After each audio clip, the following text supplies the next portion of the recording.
아멘. 다윗은 사울의 아들 요나단과 특별한 우정관계를 형성하였죠. 다윗이 골리앗을 무찌르고 돌아와 사울 왕을 만날 때에 요나단은 다윗을 보는 순간 마음이 동하여서 다윗을 사랑하게 되었습니다. 다윗과 요나단은 실제 나이를 좀 생각해 보면 상당히 나이 차가 있었던 것 같습니다. 사울 왕이 40세의 왕이 돼서 40년간 이스라엘 통치했으니까 80세에 죽었고, 다윗은 30살의 왕이 됐으니까 약 50살의 차이가 대략 있었을 것 같습니다. 그러니까 사울 왕의 첫 아들인 요나단은 다윗보다 훨씬 나이가 많았겠죠. 적어도 10살, 20살 많았을 것 같습니다. 그렇지만 서로를 위한 우정이 있었습니다. 그리고 그것을 지켰습니다. 특별히 요나단이 다윗을 사랑하는 마음은 성경에 기록되기를 여인의 사랑보다 컸다고 기록하고 있습니다. 요나단은 자신이 왕자였습니다. 그런데 평범한 백성인 다윗을 희생적으로 사랑했습니다. 아버지 사울이 다윗을 시기해서 죽이려고 할 때에 요나단은 다윗을 보호합니다.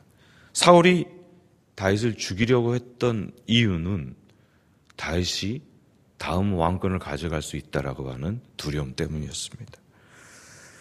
자신의 왕권을 위협하는 자였기 때문에 다윗을 죽이려고 하는 것을 보고 자기 왕권을 이어받을 요나단, 그는 그것을 개의치 않고 다윗이 왕이 되면 기꺼이 왕의 자리 내어주겠다 생각하고 사랑한 것입니다. 그러고 보면 요나단이 얼마나 성숙한 신앙을 가지고 있는지 알 수 있을 것 같습니다. 하나님이 세운 사람이 왕이 된다.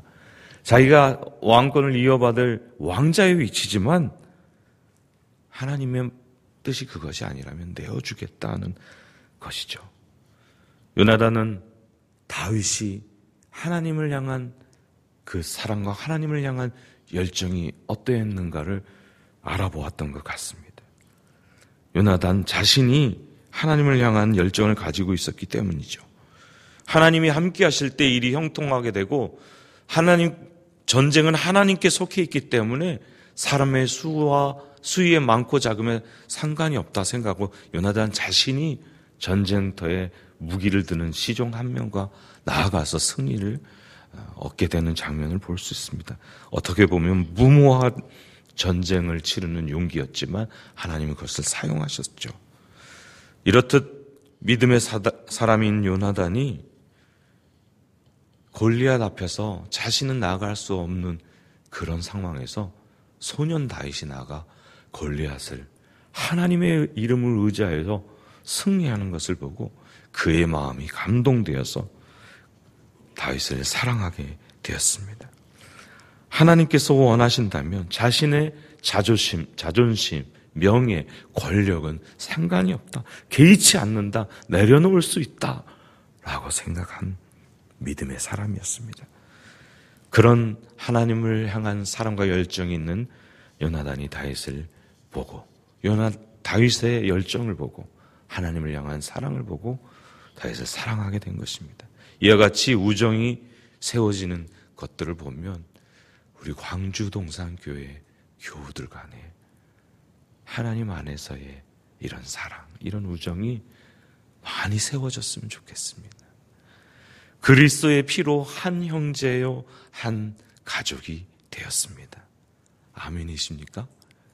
다윗과 요나단처럼 하나님을 향한 사랑과 열정으로 서로를 바라보기 시작할 때 서로 마음이 통하고 서로 사랑하게 되고 서로 섬기게 되고 세워줄 수 있다고 믿습니다. 다른 교회는 어쩐지 모르겠지만 우리 광주 동산교회, 저와 여러분은 함께 신앙의 여정을 걸어가면서 하나님을 향한 사랑으로, 그 열정으로 서로를 사랑하고 품고 정말 주 안에서 아름다운 교제권을 형성하는 저희들 되길 소망합니다. 요나단은 아버지 사울이 하나님의 뜻에서 점점점 멀어져 가는 것을 보고 안타까웠을 것 같습니다. 반면에 하나님 앞에서 충성스럽게 하나님의 뜻을 행하는 다윗을 아버지가 죽이려는 것을 보고 다윗을 보호하는 것을 성경에서 종종 봅니다. 다윗을 죽이려고 하는 아버지 사울에게 자신이 변호의 말을 하는데 그 변호의 말을 듣던 사울이 창을 들어서 자기를 향해 던지는 것을 보고 아버지의 마음이 확실하구나 하며 이제는 다윗을 도망할 수 있도록 도와줍니다. 10광야에서 마지막으로 만나죠. 너와 나 사이에 하나님 앞에서 우리 맹세하자 하면서 여호와께서 영원히 너와 나 사이에 계시고 네 자손과 내 자손 사이에 계시리라 하고 언약하고 더욱 하나님을 힘있게 의지하라고 격려하고 그리고 다윗이 다음 이스라엘의 왕이 될 것이라고 자기도 알고 있다고 고백합니다. 왕자로서 하기 힘든 고백이었겠죠. 그리고 도망가도록 도와줍니다.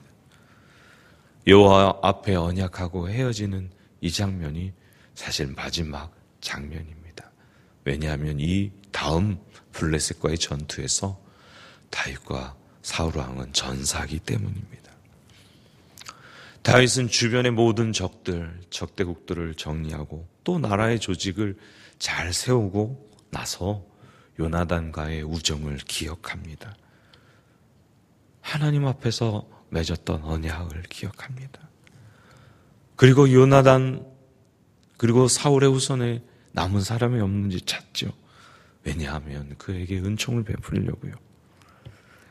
사울의 집에 남아있던 사람 중에 종으로 있던 시바라는 사람을 찾게 돼서 물어봅니다. 그 아들 요나단의 아들 무비보셋이 있는 것을 알게 되죠. 사울과 요나단이 블레셋 전투에서 전사했을 때 무비보셋의 유모가 급하게 도망가다가 무비보셋을 떨어뜨립니다. 그래서 두 발을 절게 됩니다. 그 나이 5살 때 사울의 종이었던 시바가 요나단의 아들인 무비보셋을 알려줄 때 그를 데려오라 망하고 은총을 베풉니다. 왕자처럼 다윗의 상에서 함께 먹을 수 있게 배려하고 또 그의 모든 물려받을 재산을 찾아서 돌려줍니다. 여러분, 이 점도 특별하지 않습니까? 보통 고대의 왕들은 자기 왕권을 위협할 수 있는 존재들은 숙청합니다. 심지어 형제, 친척까지 모두 다 왕권에 도전할 수 있는 사람들을 잡아 죽이고 색출합니다. 혈육도 없고 친한 친구도 상관없습니다. 왕권에 위협되는 존재들은 그렇게 처리해 버리는데 사울 왕의 후손, 바로 전대의 왕의 손자이기 때문에 얼마든지 세력을 규합해서 역적이 될 수 있는 무비보셋을 사랑하고 은총을 베풉니다. 왕의 상에서 함께 먹고 그의 모든 소유를 돌려줍니다. 그의 모든 소유를 관리하도록 시바를 세웁니다.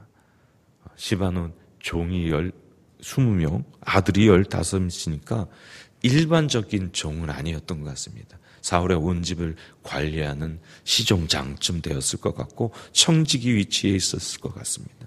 그를 다시 돌려주고 그의 모든 재산을 줄 수 있었던 것, 그것은 요나단과 함께한 우정, 하나님 앞에서 함께 언약했던 그 약속들을 지키는 마음 때문이었습니다.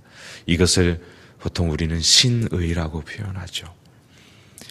사람은 보통 어려웠을 때 서로 약속을 하고 신의를 잘 지키지만 자기가 기득권을 갖고 자기가 무엇인가 권리를 행사할 수 있을 때 많은 사람들이 신의를 저버립니다. 다윗은 세상적인 가치로 판단하지 않았던 것 같습니다.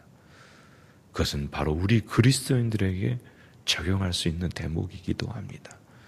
우리 광주 동산 식구들은 서로가 서로에 대한 신의를 지키고 깊이 사랑하고 품어 좋은 공동체를 하나님 앞에서 이루어 나가는, 하나님 앞에서 신의를 지키는 삶을 살아가기를 주님의 이름으로 축원합니다. 이 시간